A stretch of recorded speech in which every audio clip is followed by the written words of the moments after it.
I'm very, very pleased to be here this evening in St. Kitts with all of the movers and shakers of the #1 industry in the world, the one that rocks our boat and has kept it afloat in the U.S. Virgin Islands and across our entire region. But I have to say, trying to decide what to say in a keynote to all of you who know this business inside out has been a challenge, to say the least.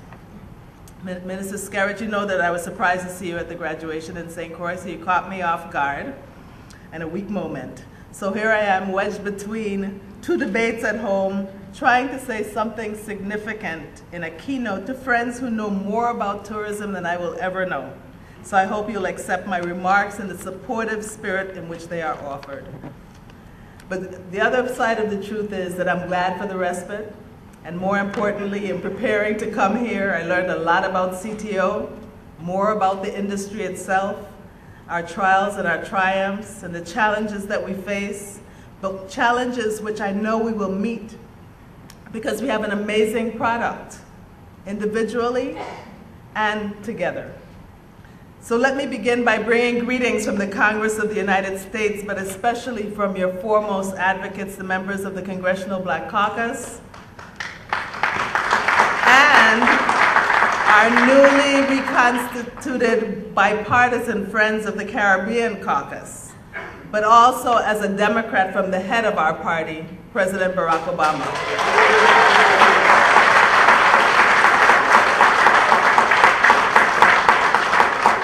And although we may not have been outwardly visible or as outwardly visible or as evidently vocal as in the past, largely because we've been occupied fighting to save many of the programs that our own communities depend on, to protect affirmative action, which is before the Supreme Court today, to protect the regulatory bodies that protect our consumers, and among other things, to protect our healthcare law. But we are still your partners, your family, and your supporters.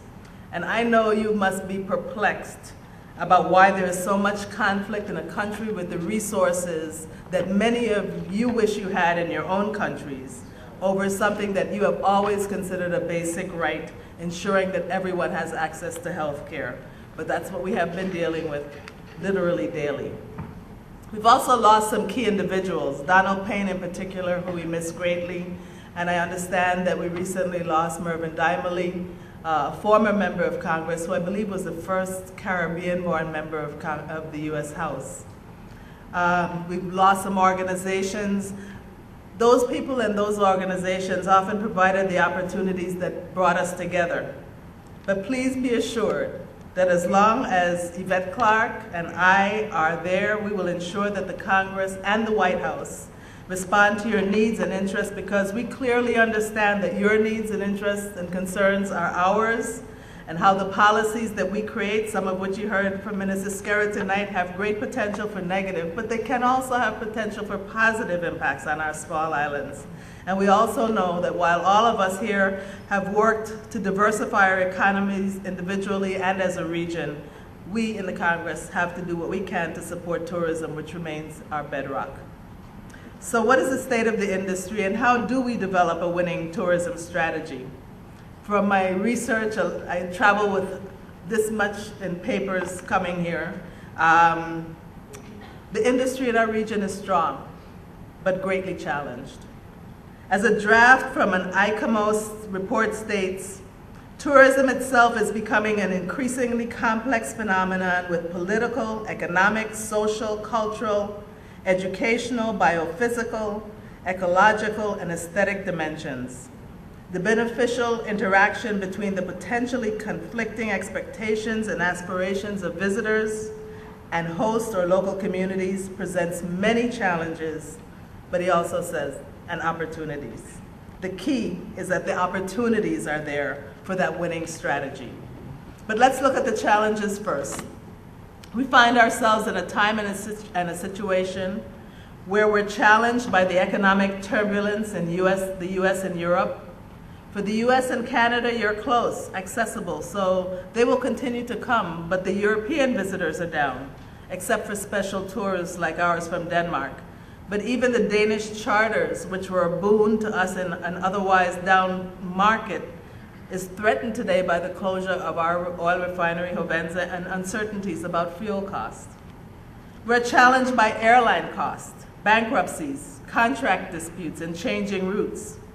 The imminent shutdown of American Eagle in Puerto Rico after 41 years of service, for some their only service, is a major threat that I'm sure will take center stage in your discussions this week. We're challenged by the cost of electricity, and while there are many options being explored and some alternative, less expensive energy sources being put in place in some of our islands, relief for most of us is a couple of years away at least. It is the most important issue in my campaign at home. For individuals and families who are threatening to go without electricity, for our small businesses, some of which are closing, but also for our hotels and other large businesses who still rely on our utility, as well as for the transportation industry, which is an integral part of tourism, as the motor fuels and other fuels are increasing at unsustainable rates. For us, as for all of you, our neighbors, our long-term reliance on fossil fuel is the proverbial albatross on our necks, on the neck of our economic development and our advancement. We're challenged also by escalating violent and other crime, the impact of drug trafficking and use, the influx of guns, big guns, and the development of gangs, some of which are not only insular but regional. Although most of the victims and perpetrators are local, hardly a month goes by without a murder of a tourist somewhere in our region. Not all perpetrated by our own residents, but still those tragic incidents threaten to create an image of at worst a dangerous or at best an unsafe destination. We're challenged by the degradation of some of the natural resources that are key to maintaining our premier place in the sun and sea tourism, and challenged by human resource issues that range from an apathy of interest in serving in an industry where locals are often at the bottom of the employment scale, to the economic inequities that are at least in part fueled by a tourism industry in which our own residents are not the primary owners, participants, or beneficiaries, where the financial benefits of this often booming industry has sometimes failed to make a meaningful difference in some of our poorer communities. Those are some of the shorter-term regional challenges that I see, admittedly seen by me largely through the prism of my own vision of the state of industry in the U.S. Virgin Islands. But there are also the macro challenges, and trust me, I know that all of those that I already mentioned are major obstacles and headaches to all of us in the industry, and by extension to everyone in the region and our communities, which still depend on all of them. These that I'm calling macro are at least three, and they're all intimately interrelated. One, how do we redefine, redesign, update, and upgrade our tourism products to meet a changing and expanding marketplace? Two, how do we ensure that our product is one that is sustainable in the broader sense of the term? And three, how do we now begin the adaptation necessary to address the impact of climate change? First, and very importantly, to address these challenges successfully, tourism cannot be one of a government's many silos. It cannot be a separate and isolated issue, set apart from health, education, public safety, land and water use issues, or any other function of government. It has to be an integral part of government policies, planning, and operations. As Minister Skerritt said, tourism is vital to our government's economic health, and for it to survive and continue to feed the government's needs, it needs government's full attention and a holistic approach. And just as importantly, as small island states and territories, each with limited resources, but with similar offerings as well as the same needs, concerns, and threats, we have to do this as a region together. I'm sure that we in the United States Virgin Islands are not the only place experiencing the loss of cruise ships to other destinations outside of the Caribbean. Further, the east and west coast of the United States is becoming a greater competitor for tourism dollars, and will become more so with programs like Brand USA, the new visa changes, and the President's emphasis on growing tourism as a part of growing our economy and creating jobs, especially through international tourism. But we're also facing, of course, competition from Cuba, from other parts of the Americas, the Pacific, and even the Middle East. And so improvement, maturation, and even for some, transformation is incumbent upon us. Although tourism remains the world's largest industry, what its consumers are looking for today goes beyond sand and sea, which any number of places are able to provide, even though we know they're never close to the quality that we can. The World Tourism Organization predicts that most of the increase in European tourism receipts over the coming decade will come from alternative forms of travel, not involving the classic sun and sand tourism. And so we have to mature in ways that are unique, take advantage of what is uniquely ours, and that is our culture, our traditions, our ecology, and our heritage, much of which has ties to some of those we're seeking to attract. In St. Croix, our island least developed for tourism, we've embarked on a process that will lead to a National Heritage Area designation, of which there are about 40 across the United States. It comes with access to funding that will help us to develop a culturally based, sustainable tourism product that has the potential to bring many locals who are now on the sidelines of this major economic driver into the mainstream. This process was led by my office, but it's now in the hands of a coalition that was chosen by our community to be the management entity. But it could not have been done without the leadership, the support, and the vision of our own Commissioner of Tourism, whose talents, skills, and insights are well known and obviously very well appreciated by CTO Beverly Nicholson Doty.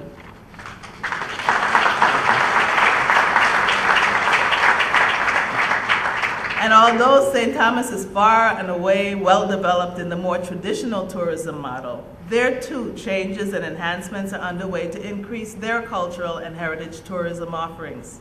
The demand is there, and if we are to compete, we know we must respond. The good news is that many of you are further ahead of us in using your culture and history to shape and further define and enrich your tourism products. So there is much that we can learn from each other, and more importantly, many ways that we can come together, because the story each of us tells often links to stories of other islands. Strangely enough, it was at a Taiwanese celebration in Washington a few years ago that I saw this in real time. I was talking with a couple, and in the course of the conversation, they realized I was from St. Croix. Doesn't take long to find that out. They had been to St. Croix several times, but they'd also been to Nevis. You see, they were Alexander Hamilton buffs, and their travel interests were driven by any place connected to this important founding father of the United States. That's just one link, an example of many that can help us to create more collaborations and regional tourism products. You who are the experts and who carry all of the historic and institutional knowledge can, and I'm sure are, looking at many more so that we can truly be one voice, one sea, one Caribbean. And with all of the expertise in this room and back in our individual homes, I know we are capable of conceptualizing cultural heritage assets as products to be consumed like any other product to satisfy a need or a want. As we embarked on our National Heritage Area, I realized that cultural heritage tourism and sustainable tourism, I'm new to the game, as you know, are two sides of the same coin. Emphasizing the first allows us to realize the second and beyond. With sustainable tourism, we can halt poorly planned development activities that risk the health of our natural resources, that degrade our reefs.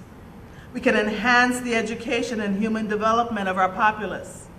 And it requires including everyone in the planning at the outset so that they will have real ownership, not only of the concept or in the implementation, but as well, importantly, in the economic as well as the social benefits of the end product.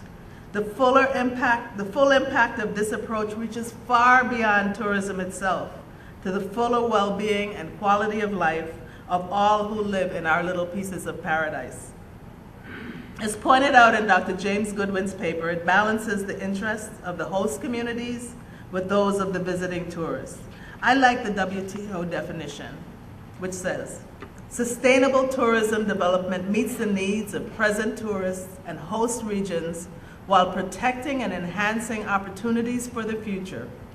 It is envisaged as leading to the management of all resources in such a way that economic, social, and aesthetic needs can be fulfilled while maintaining cultural integrity, essential ecological processes, biologic diversity, and life support systems.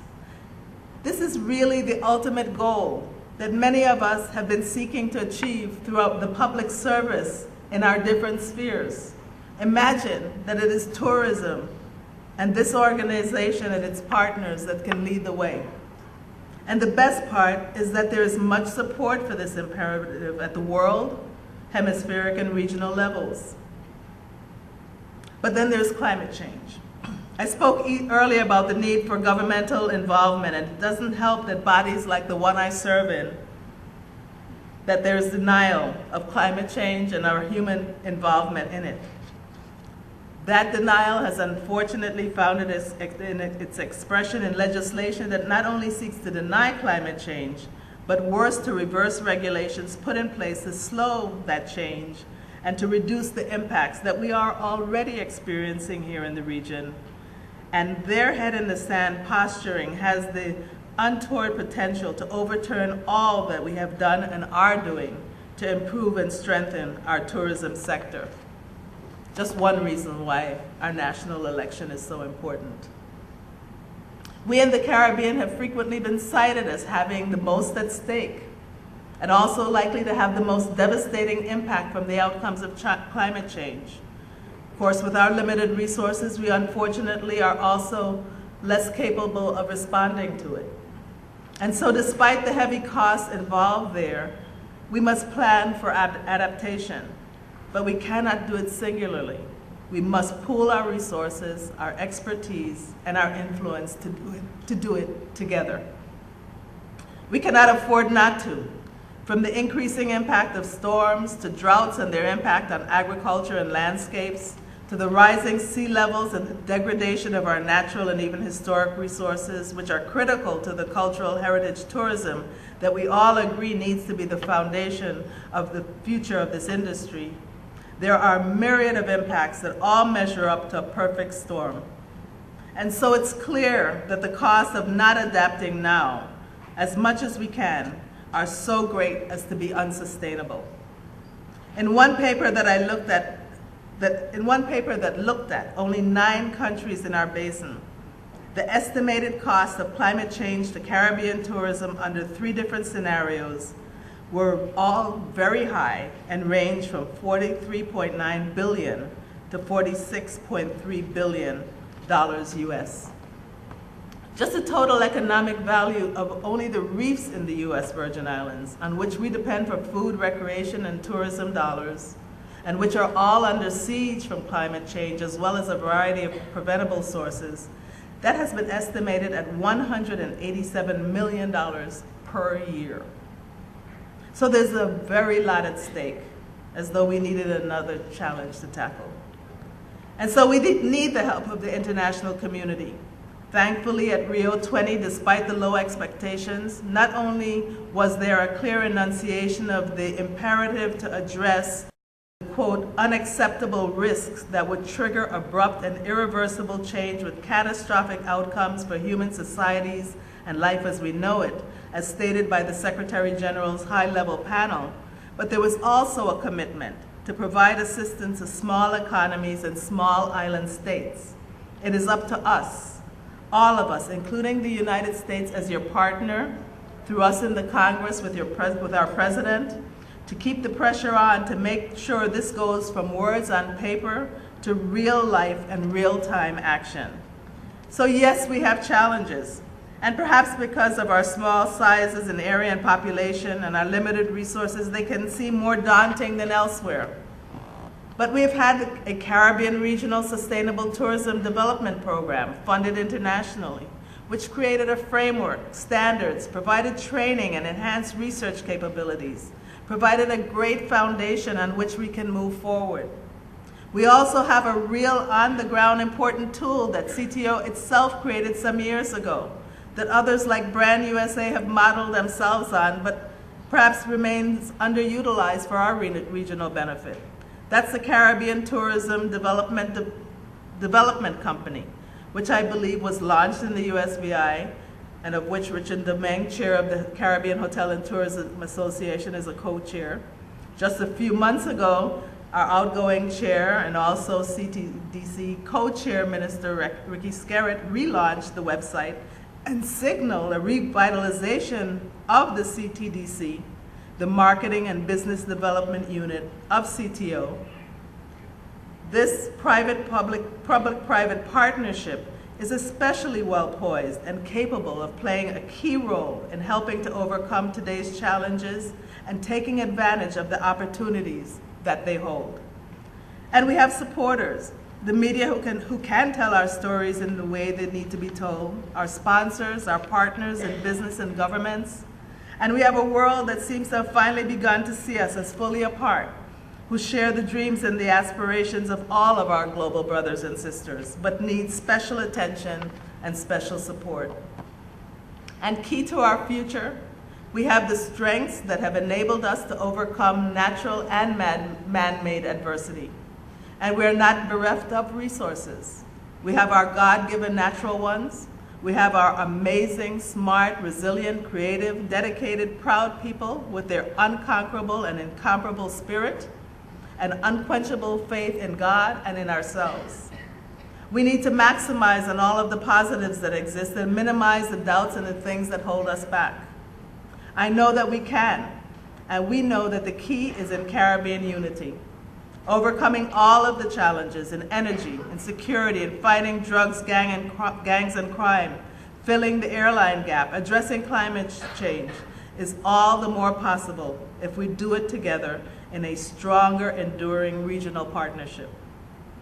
And as I'm now seeing it, tourism, if it's sustainable, has the potential to be nothing less than the key to saving our planet.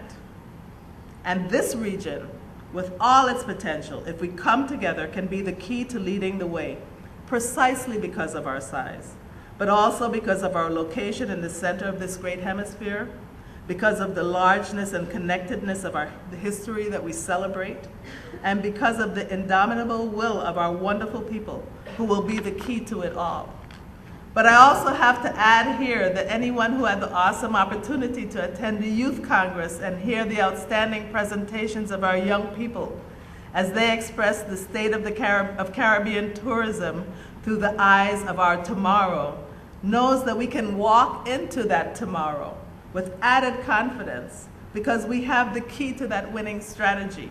It is them, the young people of the Caribbean.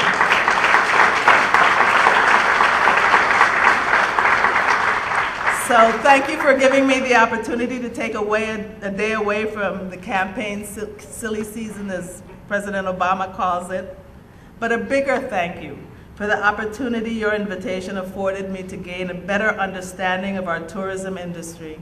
And thank you most of all for the gracious invitation to be your keynote speaker this evening.